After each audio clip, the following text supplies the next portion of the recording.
So Democrats rehashing the Epstein scandal is a nothing burger, and it's actually an insult to real victims. Listen, I'm glad that finally all of these papers, if you will, pages, documents have been released about the Epstein file. I think it needs to happen. I want to know who the pervs are. As long as the victims are comfortable with that, so be it.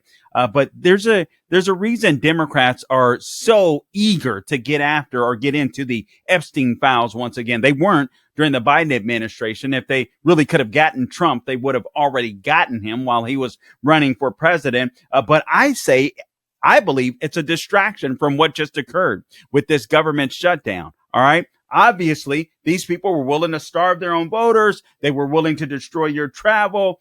They still got paid. By the way, just so you know, they changed the goalposts during the shutdown, always wanting something new, as if they won elections in 2024. The elections in 2024, it's absolutely insane. Now they're negotiating for a vote, or I actually successfully negotiated for a vote on extending COVID era Obamacare subsidies, which tells you that if Obamacare needs to be subsidized, it's unaffordable. So what is this really about? This Epstein scandal. Again, we have real victims out there. Anybody who tormented these young ladies and did dirty, nasty stuff to these young ladies, I'm all for them going to prison. But we know that Democrats don't want anything to do with that, because they would have investigated this a long time ago. It's really sad. This is about the shutdown. I'll get into the details, the latest details of this Epstein nothing burger, at least the way Democrats are using it. But let's talk about the shutdown. Let's talk about what's really going on. Let's talk about what Democrats want you distracted from. I want to play a clip from Ohio Senator Bernie Moreno. Now, this is a long clip. This is over 3 minutes. I'm probably going to cut it short, but I promise you it is worth watching, because it'll help you to put in context what Democrats don't want to talk about. If they want Obamacare or the subsidies for Obamacare, you should really know what's happening behind the scenes. You should really know who's going to get hooked up with these subsidies. It's certainly not you. You understand that when it comes to these Obamacare subsidies, the people that get hooked up are big insurance and big pharma. The money goes to insurance companies instead of coming to you. That's Obamacare.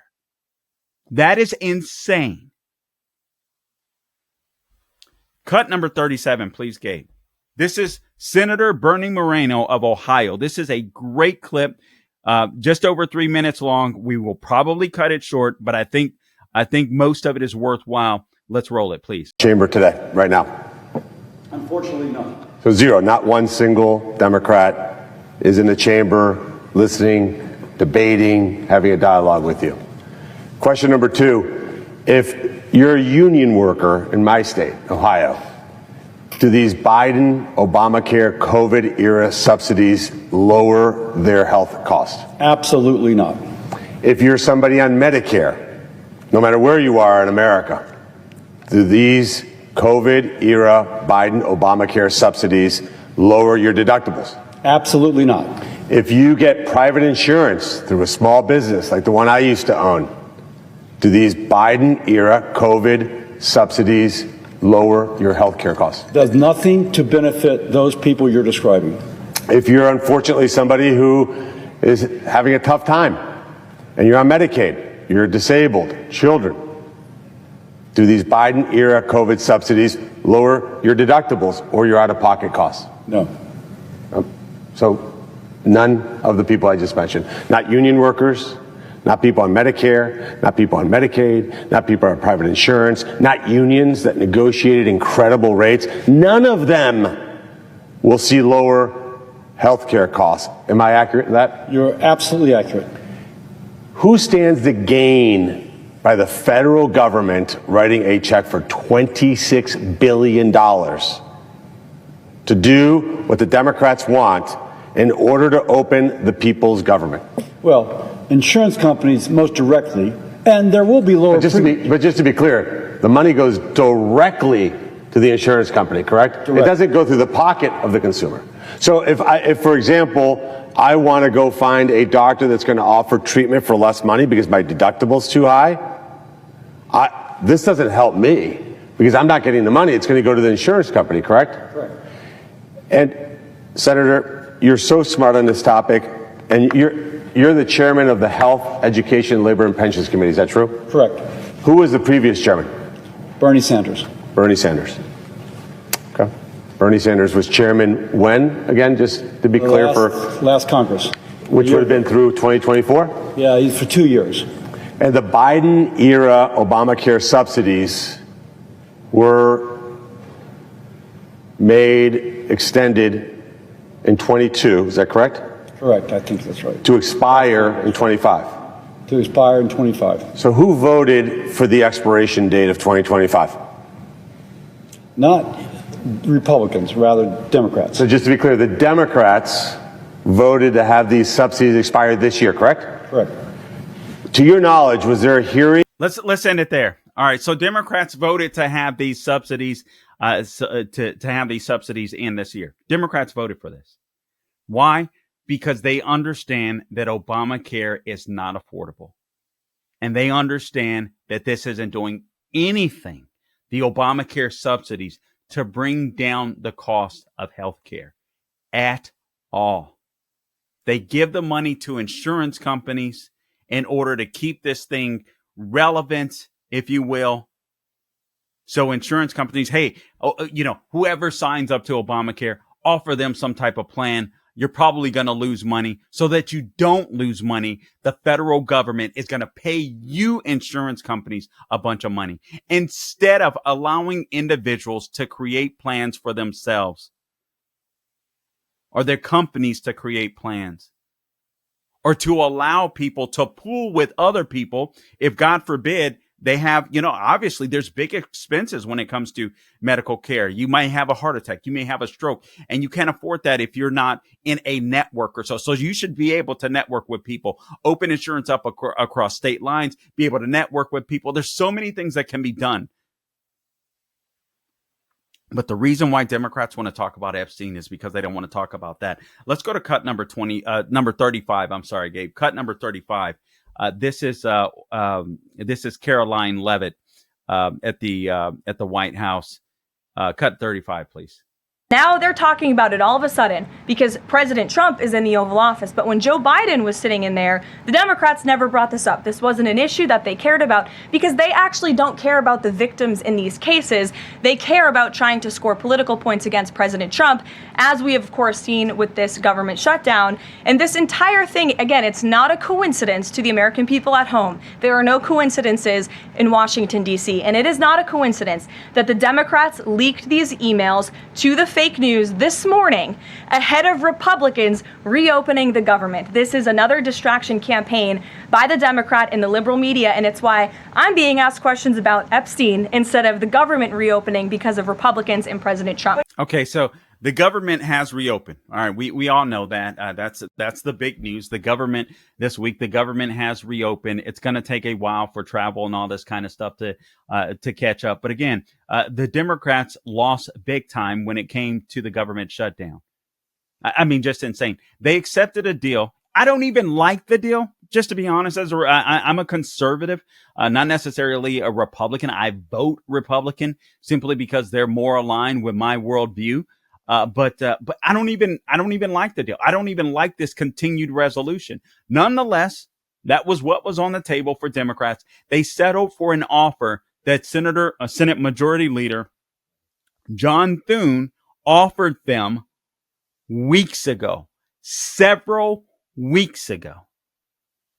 And then you have all these Democrats that are mad at the so-called 8 senators. And listen, I think the 8 senators, with the exception of John Fetterman, and I think there were a couple others that were willing to open the government right away. And frankly, I don't even care if the government is shut down, but this one was really long, and it was obviously that this was just all about paying. I think we need to end this stuff, make sure that essential workers are paid, and I think we need to cut the fat when it comes to non-essential federal government employees. That's my take.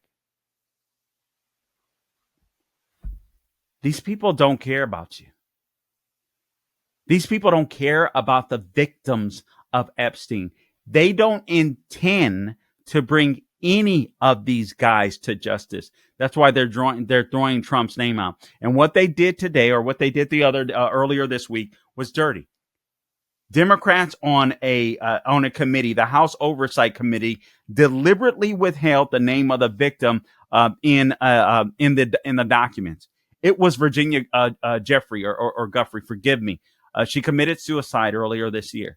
She had already testified, basically, or gave witness to the fact that Trump did not have anything to do with the sexual trafficking. But Democrats crossed out her name and just called her a victim so that they could lie to you and not bring any real justice to the. Hey guys, Carl Jackson here for My Pillow. A major retail chain just canceled a massive order, leaving My Pillow with an overstock of classic My Pillows. Now it's your gain. For a limited time, My Pillow is offering their entire classic collection at true wholesale prices. You get the standard My Pillow for just $17.98. If you want more, upgrade to queen size for only $22.98 or king size for $24.98. Snag body pillows for just $29.98 and versatile multi-use pillows for just $9.98. All you have to do is go to mypillow.com, use the promo code Carl, that is CARL, or call 800-858-0263. All right. Plus, when you order totals of $75 or more, you'll receive $100 in free digital gifts. No strings attached. That's right. Premium pillows at unbeatable prices and bonus gifts to top it all off. Don't wait. Head to mypillow.com right now or call 800-858-0263. And don't forget to use the promo code Carl, CARL, to grab your standard My Pillow for just $17.98. That is insane. Can't beat that with a bat.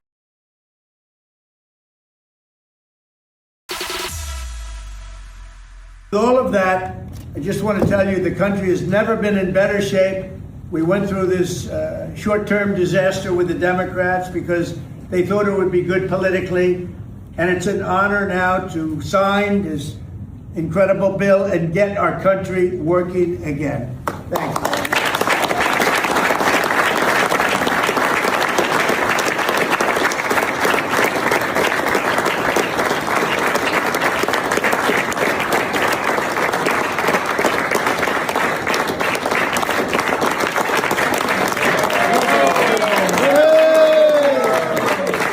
So that's obvious, the big news. And so they want to distract from that. So the very next morning, instead of focusing on or taking heat, right, for losing this shutdown battle, let's just bring up Epstein again. And then you'll get all the trolls online, all the trolls on X and all these other social media sites. If you mention any type of policy issue or you're glad the government opened up, whatever it may be. Epstein. I get messages all the time. I mean, it's insane. If Trump or the Republicans do something positive, I'll post it. If they do something I don't like, I'll post it. But obviously when it's positive, inevitably, there's always some type of troll. Maybe it's a bot. I don't know. But typically I look to see if they're real people. I think I can tell that they're real people. I go check out their pages sometimes. And these Epstein, what about Epstein? And I'm like, common sense should dictate that if the Democrats had serious dirt on Donald Trump about Epstein, if they had real dirt, they would have used it to make sure that he didn't get elected. I mean, they used bullets, right? They created fake cases against him. Why wouldn't they have just shared this? If there was something true. Hat tip New York Post. The Democrats, again, tried to distract from their debacle, their shutdown debacle. They pulled a bait and switch. I mean, this is disgusting. So they released just 3 select emails in which Jeffrey Epstein mentioned Trump, including one claiming, quote, victim 1 spent many hours at my house with him, close quote. But the Democrats on the House Oversight Committee deliberately withheld the name of the victim. This is Virginia Giuffre, forgive me, Giuffre. And sadly, she committed suicide earlier this year. She said before her death, just this year, that she witnessed no wrongdoing by Trump during their interactions. But the New York Times and CNN, they wanted to jump on it as well because they didn't want to talk about the government shutdown and the government reopening because their team had caused a lot of voters to suffer, people that needed food stamps, people that need to go get. And I understand there's a lot of people taking advantage of the system, but by and large, there's a lot of people that need help, need some temporary assistance. Probably not at least 40 or 50% of them, let's be real. But you know what I'm saying? These are probably primarily Democrat voters. They didn't care. They didn't care. So they shut this government down for that. No aim in sight. No real, no goal whatsoever. Oh, let's figure things out. We want to get a little more spending here and there. We want these subsidies extended for Obamacare, subsidies that they voted to end themselves. When you heard Bernie Moreno say Bernie Sanders was over that particular committee, and his committee voted it out of committee to end the Obamacare subsidies. COVID era. But New York Times, they wanted to jump in. CNN, they wanted to jump in. Let me give you some details that you may not know. So the Democrats, again, leaked emails to the liberal media to create this narrative against Trump. And you heard Caroline Leavitt there. The unnamed victim was Virginia Giuffre. I'm not sure if that was the full-length clip, but just in case, here's just a reminder. She says the unnamed victim referenced in these emails is the late Virginia Giuffre, who repeatedly said President Trump was not involved in any wrongdoing whatsoever and couldn't have been friendlier to her in their limited interactions. She goes on to say, quote, "These stories are nothing more than bad faith efforts to distract from President Trump's historic accomplishments. And any American with common sense sees right through this hoax and clear distraction from the government opening back up again. They don't want to take the heat. So they rehash the Epstein scandal with no desire whatsoever to really take down the pervs that were behind the abuse." Listen, there's no doubt Trump administration, AG Pam Bundy botched this initial thing. I think they should have just released it off from the very get-go. There's nothing on you, no real dirt on you. Just release it, get it over with. I can understand President Trump's frustration and his desire not to do it, knowing that there was no there because you had gone through the Russia collusion hoax. You had endured that. You had endured all of these fake prosecutions with Letitia James and Alvin Bragg and all of these people and Jack Smith. And now we know of Arctic Frost, where they were literally surveilling and spying on, or at least gathering data on a bunch of Republicans and Republican groups from Turning Point USA, so on, etc., and all of these senators. These people are scandalous. We're not dealing with Democrats. We're dealing with communists. And they're willing to use this Epstein scandal, not for the sake of bringing solace and comfort to victims by smoking out the real perpetrators. Now they just want to hurt Trump a little more. Right? They wanted to hurt the economy a little bit, shut down the government. GDP was growing, the economy is growing, it was doing better. Obviously, there's still some high prices. I'll get into that momentarily. Republicans can be doing better, and they will.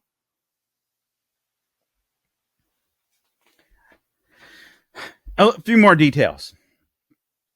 The Democrats on the House Oversight Committee are the ranking members are Robert Garcia, California, vice ranking member Jasmine Crockett, and Ro Khanna. So Republicans did release the full trove of 20,000 documents. So now it's out there. The Democrats were like, you're not swearing this one lady in that won a congressional seat. because you don't want that to because you don't want to release the files, and then they just release lies. I mean, are they not censor it, but they basically try to trick you. That's how dumb they think their voters are. Sadly, to some extent, they might be right. But again, Virginia Jeffrey had already said, hey, Trump wasn't involved. All right. They also included a slew of correspondence about former President Bill Clinton, emails between Epstein and journalist Michael Wolff.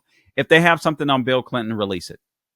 If they don't, I mean, this is, frankly, I think this is cruel. If you have perpetrators out there, you need to release their names.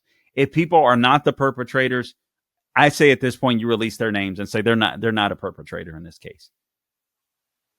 I don't think you should let this stuff drag on. But again, they included a slew of correspondence between former President Bill Clinton and emails between Epstein and a journalist by the name of Michael Wolff. This is where it gets really good. So Virginia Jeffrey, sadly, the woman who was an Epstein victim and committed suicide, she used to work as a spa attendant at Mar-a-Lago. I did not know this. Her father was a maintenance manager at Mar-a-Lago. But at some point in 2000, according to the New York Post, Jeffrey, then 16, met Epstein and Ghislaine Maxwell, who offered her a job working for Epstein as a traveling masseuse.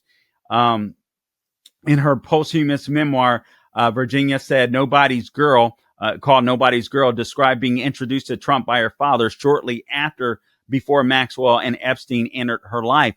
Epstein also called Trump that dog that hasn't barked. Trump couldn't have been friendlier, Jeffrey wrote, telling me it was fantastic that I was there. Actually, Trump helped Jeffrey make some extra money by introducing her to people that were renting some of his properties in Palm Beach that he owned for babysitting. In another email written by Epstein to Wolff, listen to this. On January 30th, 2019, less than 6 months before Epstein's arrest on federal sex trafficking charges, the sex criminal admitted that Trump told Maxwell to stop plucking young girls from the spa. Trump said he asked me to resign. I was never a member ever, Epstein said. Of course, he knew about the girls as he asked Ghislaine to stop. So he's saying that Trump knew about the girls. He asked Ghislaine to stop taking his... And I know that could be construed as bad. Maybe that is bad. Maybe Trump did or did not know that some of these girls were under 18 or what have you. Or perhaps there were many girls that were 18. It sounds like Trump was upset in general that he was taking some of his employees from Mar-a-Lago, and he eventually asked them to leave the club. He was tired of being, he said that this guy was stealing people that worked for him.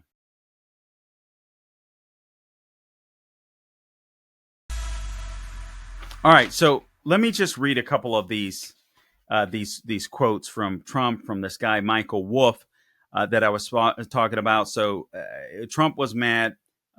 He told reporters that Epstein, quote, "stole people that worked for me," close quote, in a rare public explanation of how the former Wall Street titan became persona non grata at Mar-a-Lago. Eventually, he kicked him out.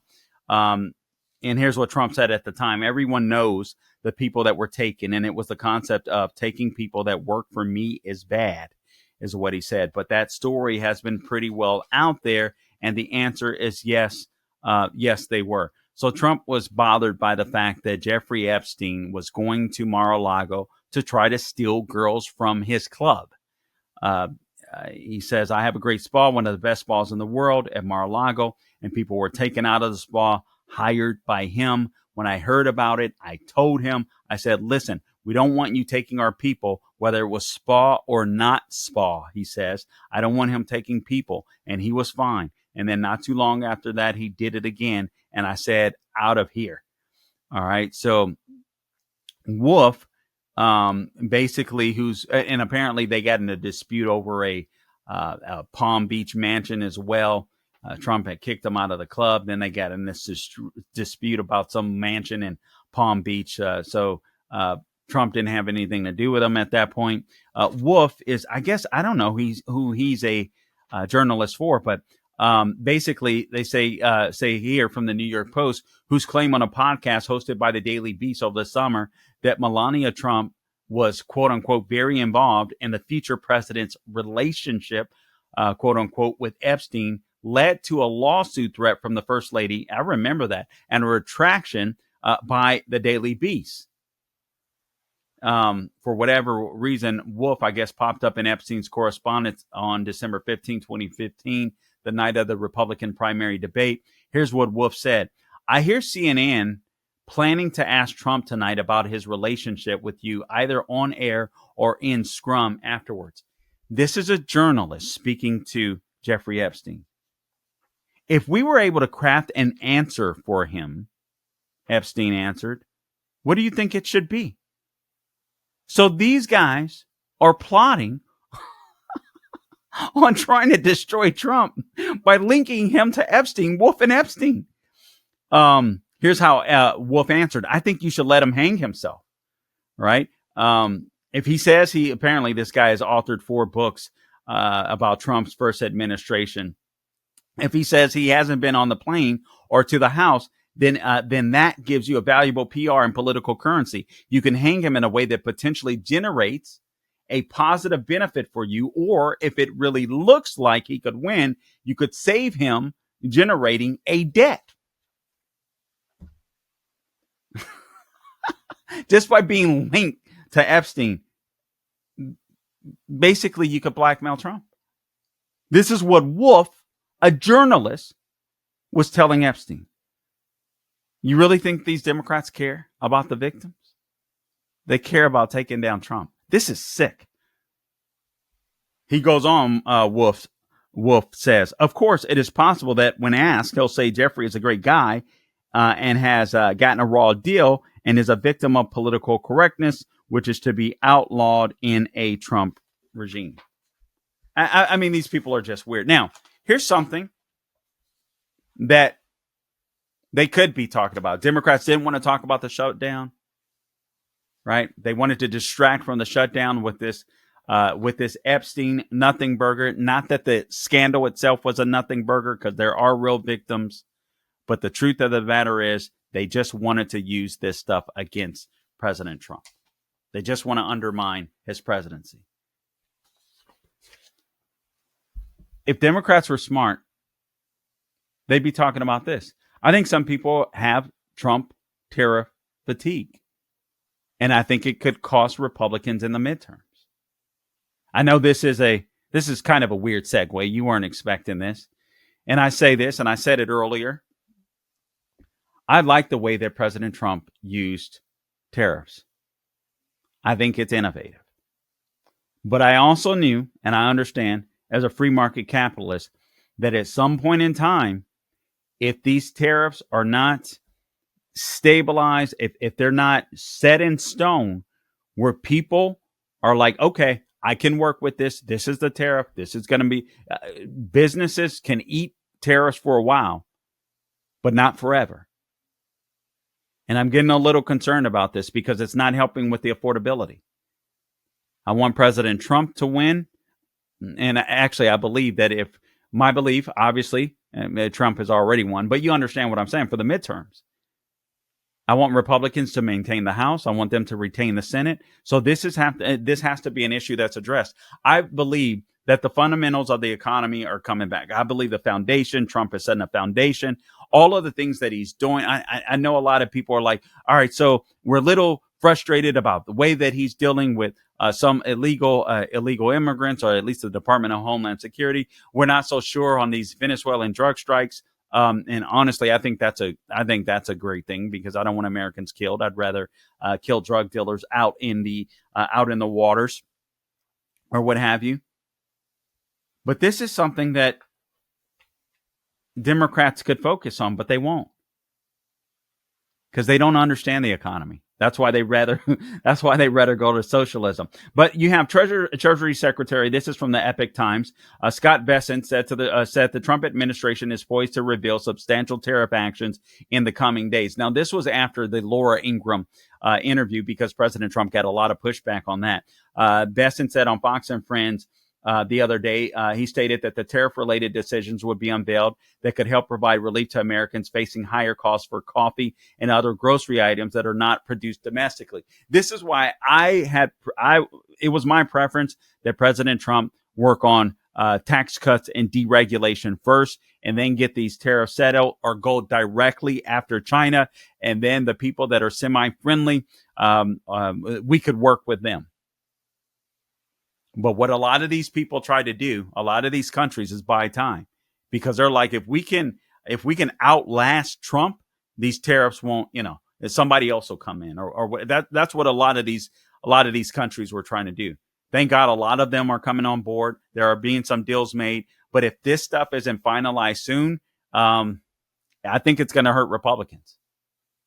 Because the fact of the matter is, even as prices calm down, and guys, please understand, we are still living technically under a Biden economy in a sense. Remember, President Trump, Republicans, they wanted this one big beautiful bill, and as a result of that, they signed on to these continuing resolutions because the one big beautiful bill wasn't finished at the time. And then you've got these appropriation packages that you've got to work through. They didn't finish with that, finish with those in time. And so that's what brought on the shutdown. They needed more time to finish the other appropriation packages, so on, etc. So the economy is going to get better. Will it get better soon enough? And are the tariffs hurting people at this point? You got Brazil and Colombia and Vietnamese coffee is up 19%. Carl, why does this matter? Well, here's what Scott Bessent said. Apparently, it matters to them. You're going to see substantial announcements over the next couple of days in terms of things we don't grow here in the United States. Coffee being one of them, bananas, other fruits, things like that. So that will bring prices down very quickly. People need to be able to go to the grocery store and see that these items don't cost a buttload anymore. They've got to feel it. They've got to feel it. The economy was a disaster. Trump inherited a disaster. It is not his fault. I think he's going in the right direction. But I think if these tariffs are hurting him, he's got to get these things settled fast, because affordability is going to be the issue. Again, you got college students out there preferring socialism because they don't know what the heck it is. But when they can't afford a home, when they can't afford to pay their debt, when they can't afford rent, when they can't afford their car note, you got to find other ways to bring prices down and give people some relief. So if tariffs are hurting in any way, you got to do that. Bananas are up 7%. Canned fruits are up 5%. And those are imported from China, Vietnam, and South Korea. Anyway, we could stop getting those from China. Grocery prices are up 2.7%. Again, Trump said on her show, or on Laura Ingram's show, he suggested he was restoring affordability. And he's right. He talked about beef. He said beef is a little high because the ranchers are doing great. Coffee, we're going to lower some tariffs. We're going to have some coffee come in. But that is an indication that tariffs are causing some things to rise. Now, honestly, the reason why Trump introduced tariffs in the first place, and again, as a free market capitalist, I was like, okay, I like the way he was using tariffs. I got to admit, the principal objectives, according to Scott Bessent, over the course of the next few years, he said we could take in trillions of dollars, but the real goal of tariffs is to rebalance trade and make it fair. It's as simple as that. The main goal is to make United States a leading global producer and ensure that other countries, mainly China, are consumers. We don't want China to be the big dog. So I say President Trump, go after China. Settle all of these tariff deals with all of these other nations, even if you have to zero them out, and cut taxes, deregulate, allow the economy to soar so you get the full 4 years of your administration that you deserve.